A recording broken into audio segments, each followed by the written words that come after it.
Assalamualaikum warahmatullahi wabarakatuh. Halo, di sini kami akan menjelaskan mengenai relevansi antara etika bisnis Islam, usul fikih, fikih muamalat, dan juga hukum komersial untuk memenuhi tugas mata kuliah etika bisnis Islam dan profesi. Kami dari kelompok 4 yang beranggotakan Muhammad Farhan Rizal Ridho Holik, Nadia Oktaviani, dan juga Erdea Laura Oksanda. Baik, sini saya akan menjelaskan mengenai relevansi antara etika bisnis Islam dengan usul fikih. Syahatah, salah seorang pakar ekonomi Islam periode awal, menjelaskan bahwa etika bisnis haruslah disandarkan pada moralitas yang ada. Etika bisnis juga selalu mengedepankan aspek baik dan buruk, terpuji dan tercela, benar dan salah, wajar dan tidak wajar, pantas dan tidak pantas dari perilaku manusia. Akan tetapi, susunan etika bisnis dalam Islam kemudian ditambahkan standar perilaku yang diisi dengan bahasan tentang halal dan haram. Ya, benar. Beliau menambahkan bahwa sejumlah perilaku etis dalam sebuah bisnis kemudian dikemas dengan melihat pada batasan-batasan dan aturan-aturan syariah atau General Syariah Guideline. Bisnis Islam selalu menarik jika dikaitkan dengan kajian tentang usul fikih. Maka dari itu, definisi usul fikih adalah suatu disiplin ilmu yang membahas tentang metode atau cara penggalian hukum-hukum praktis yang bersumber dari dalil-dalil Al-Quran dan hadis yang bersifat terperinci. Usul fikih merupakan prinsip dasar, kaidah, dan juga metode yang dijadikan acuan atau landasan dalam merumuskan hukum-hukum fikih. Yang pertama yaitu Al-Quran. Al-Quran merupakan sumber pertama dalam ajaran Islam. Al-Quran adalah kalam Allah yang diturunkan olehnya melalui perantara malaikat Jibril kepada Rasulullah SAW. Yang kedua ada Sunnah. Sunnah adalah perkataan, perbuatan, dan ketetapan Rasulullah SAW. Sunnah terbagi lagi menjadi 3. Yang pertama ada sunnah qauliyah atau ucapan, yaitu hadis-hadis Rasulullah SAW yang diucapkan oleh beliau dalam berbagai tujuan dan situasi. Yang kedua ada sunnah fi'liyah atau perbuatan, yaitu perbuatan-perbuatan Rasulullah SAW. Dan yang ketiga ada sunnah takririyah, yaitu perbuatan sebagian sahabat Rasulullah SAW yang telah diikrarkan olehnya, baik perbuatan itu berbentuk perbuatan atau ucapan. Ikrar bisa dilakukan dengan cara mendiamkan atau tidak menunjukkan tanda-tanda ingkar atau dengan cara menyetujuinya dan atau melahirkan anggapan baik terhadap perbuatan tersebut.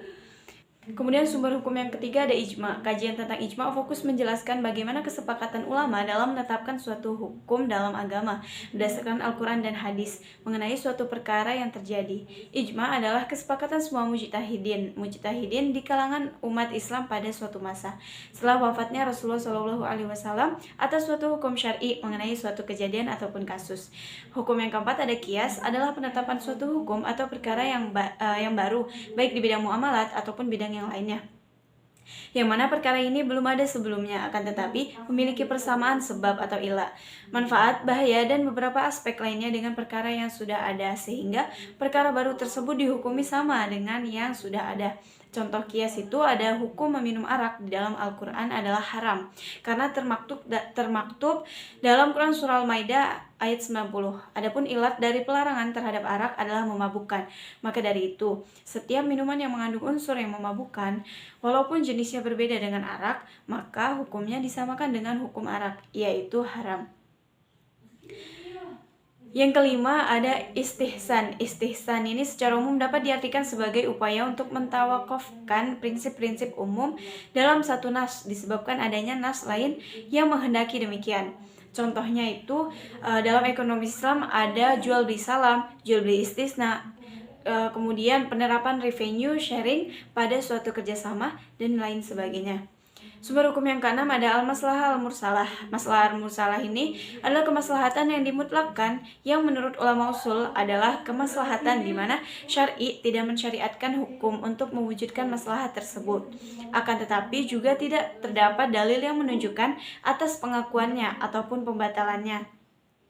Masalah ini disebut mutlak karena tidak dibatasi oleh dalil pengakuan ataupun pembatalan. Contohnya adalah karena kemaslahatan para sahabat Rasulullah SAW mensyariatkan pengadaan penjara, mencetak mata uang ataupun masalah lainnya yang dituntut oleh keadaan darurat yang bertujuan untuk kebutuhan atau kebaikan.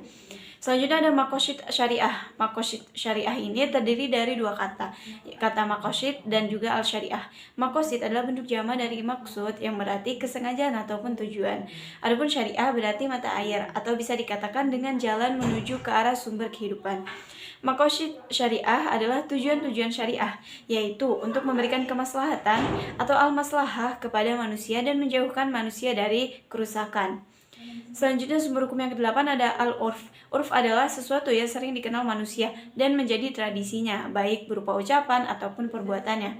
Menurut istilah ahli syara, urf bersifat perbuatan adalah seperti pengertian manusia tentang jual beli dengan pelaksanaan tanpa sigoh yang diucapkan. Sedangkan urf yang berarti ucapan adalah seperti pengertian manusia tentang kemutlakan lafadz lahm atau daging yang bermakna daging atau sapi, kambing, dan lain-lain tanpa mengaitkan dengan ikan.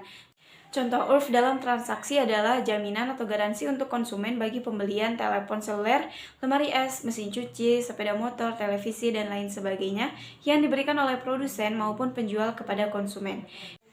Kemudian yang kesembilan ada al-istishab.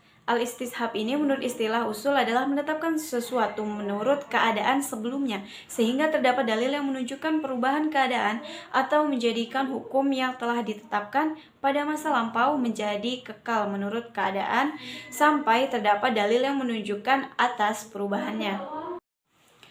Apabila seorang mujtahid ditanya tentang kontrak atau pengelolaan dan dia tidak menemukan dalil syara yang memutuskan hukumnya, maka dihukumi dengan kebolehan kontrak atau pengelolaan tersebut atas dasar bahwa pangkal segala sesuatu atau muamalat itu boleh sampai ada dalil yang mengharamkannya.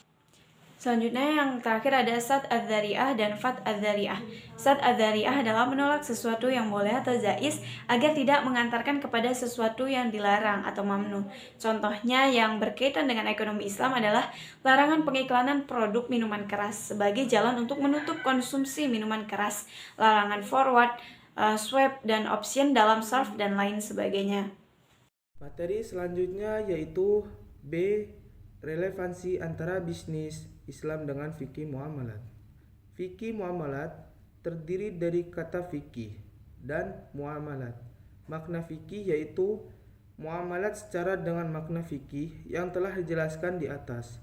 Yang berkaitan dengan usul fikih telah dijelaskan di subbab di atas bahwa makna fikih secara etimologi berasal dari bahasa Arab berbentuk masdar yang berarti bermakna kata benda atau bermakna kata kerja. Fikih berasal dari kata fikih yang berarti memahami, mengerti, mengetahui, atau yang semakna dengan itu. Adapun makna fikih secara etimologi adalah mim dan ha, yang berarti pemahaman. Sedangkan malah yang artinya saling bertindak, saling berbuat, dan saling mengamalkan. Adapun makna muamalat adalah jamak dari muamalah, diambil dari kata al-amal, yaitu kata umum yang mencakup semua tindakan yang dilakukan oleh semua mukallaf. Muamalat adalah aktivitas antar manusia yang berkaitan dengan aspek kehidupan sehari-hari. Sebelum membahas tentang fikih muamalat, ada baiknya untuk memahami bahwa fikih secara umum mempunyai 4 objek kajian, yaitu yang pertama rubu' ibadah, yang artinya seperempatan yang berkaitan dengan ibadah, dan yang kedua rubu' muamalat, seperempatan yang membahas tentang muamalat. 3. Rub'u munaqahat, yang artinya seperempatan yang membahas tentang pernikahan. Dan yang terakhir yaitu yang keempat, Rub'u al-jinayat, yang artinya seperempatan yang membahas tentang hukum pidana. Terima kasih. Baik, di sini saya akan menjelaskan relevansi antara etika bisnis Islam dengan hukum komersial. Hukum adalah semua aturan baik yang tertulis maupun tidak tertulis untuk mengatur kehidupan masyarakat dan juga menyediakan sanksi bagi siapa saja yang melanggar hukum tersebut. Para sarjana di masa klasik yang konker mengembangkan kajian di bidang hukum membagi hukum menjadi 2 hal, yang itu pertama ada hukum privat dan yang kedua ada hukum publik. Hukum privat adalah hukum yang mengatur kepentingan individu, manusia, dan tidak berkaitan dengan permasalahan publik. Misalnya itu ada hukum perdata, hukum dagang, dan lain sebagainya. Sebaliknya, hukum publik adalah hukum yang mengatur tentang kepentingan publik. Sebagai contoh, itu ada hukum negara, hukum tata negara, hukum tata usaha negara, hukum pidana, dan lain sebagainya. Salah satu ciri khas hukum publik yaitu adanya keterlibatan pemerintah dan juga negara. Keterkaitan hukum dan ekonomi, maka ruang lingkup hukum di dalamnya meliputi hukum privat dan hukum publik. Beberapa sumber hukum yang berlaku meliputi banyak sumber. Yang pertama ada perundang-undangan, yang kedua perjanjian, yang ketiga traktat, yang keempat jurisprudensi, yang kelima kebiasaan, dan yang keenam doktrin pendapat para sarjana. Sekian video presentasi Anja Sikam kelompok Pak. Lamun aya salah, abdi jeung sadayana minta hampurana. Siang-siang pergi ke kota, jangan lupa beli alpukat. Demikian presentasi dari kita, semoga bisa bermanfaat. Wassalamualaikum warahmatullahi wabarakatuh.